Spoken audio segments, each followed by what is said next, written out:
बड़े बड़े लोगों ने तकब्बुर किया, फिरौन ने भी तकब्बुर किया और कहने लगा कि मैं तो रब हूँ। फिर रब करीम ने उसे समुंदर की, दरिया की लहरों के हवाले किया। कल तक जो लोग उसके इशारों पे चलते थे ना, जब वो गोते खा रहा था ना दरिया के अंदर, तो फिर रोता था कि कोई मुझे बचा ले, कोई मुझे बचा ले। उसने गोते खाए और कहने लगा कि मैं हजरत मूसा और हारून के रब पर ईमान लाता हूँ, पर अब तो सारा कुछ देख दाख के मान रहा था ना, तो उसका ईमान भी कबूल ना हुआ। फिर फेंक दिया गया समुंदर से बाहर। आज तक निशाने इबरत बने हुए हैं ये लोग। नमरूद भी कहता था कि माज़अल्लाह मैं खुदा हूँ। जब हजरत सैयदना इब्राहिम खलीलुल्लाह अलैहिस्सलाम ने फरमाया ना कि आसमान तो रब तो वो है जो आसमानों का रब है, रब तो वो है। अल्लाह तबारक व तआला ना इस मुतकब्बिर आदमी को आजमाता है, इसे थोड़ा सा मौका और देता है, तो ये समझता है मेरा रोब चल रहा है। अल्लाह इसे आजमाता है, ये समझता है कि देखा मेरा जो है वो मेरा असा, मेरा डंडा सही काम कर रहा है। हालांकि अल्लाह तो मौका दे रहा है, और जब फिर वो खींचता है, फिर हुजूर अलैहिस्सलाम फरमाते हैं तुम्हारे रब से सख्त किसी की पकड़ होती नहीं। ये समझता है कि देखा ना मैं जैसे कह रहा हूँ वैसे निजाम चल रहा है। नमरूद कहने लगा मैं रब हूँ। तो हजरत इब्राहिम अलैहिस्सलाम ने फरमाया रब तो वो है जो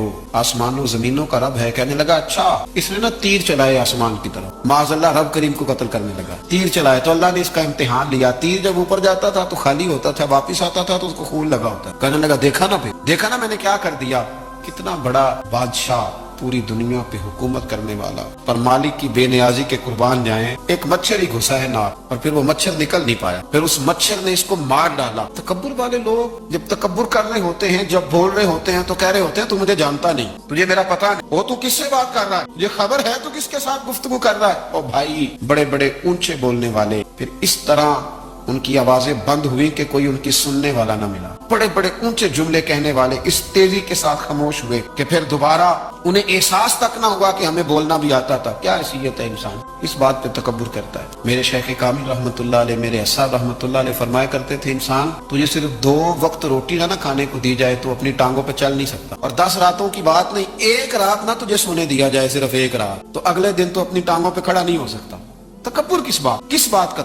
एक सर में हल्का सा दर्द होता है और तेरा सारा वजूद तुझे निढाल कर देता है, किस बात का तकब्बुर? लेकिन इसके बावजूद लोग फूले नहीं समाते, बातें करते हैं तो बिच बिच के, गुफ्तगू करते हैं तो खोल खोल के, और हर तीसरा आदमी आकर के पूछता है कोई हुक्म हुआ तो बताइएगा, कोई हुक्म हुआ तो बताइएगा। तकब्बुर सिर्फ एक जात करेगी, और वो है रब करीम की जात, क्योंकि वो सबसे बड़ा है। वो अल्लाहु अकबर, वो अल्लाहु अकबर। मुहद्दिसीन एक बड़ी खूबसूरत बात लिखते हैं इस उन्वान पर। वो कहते हैं कि तकब्बुर करने वाला यूं ही समझो कि जैसे उसने कोई किसी का गुलाम था ना, तो उसने अपने बादशाह का ताज उठा के अपने सर पे रख लिया। तब जो बादशाह का ताज गुलाम उठा के सर पे रखेगा तो बेदुर्रे तो खाएगा, इसलिए कि ताज तो बादशाह के सर पे सजता है। तो तकब्बुर तो अल्लाह की चादर है, इसलिए कि वो सबसे बड़ा है। तो अब अगर कोई शख्स इस चादर को पकड़ेगा और कहेगा नहीं मुझे भी बड़ा बनना है, तो फिर दुर्रे तो वो खाएगा।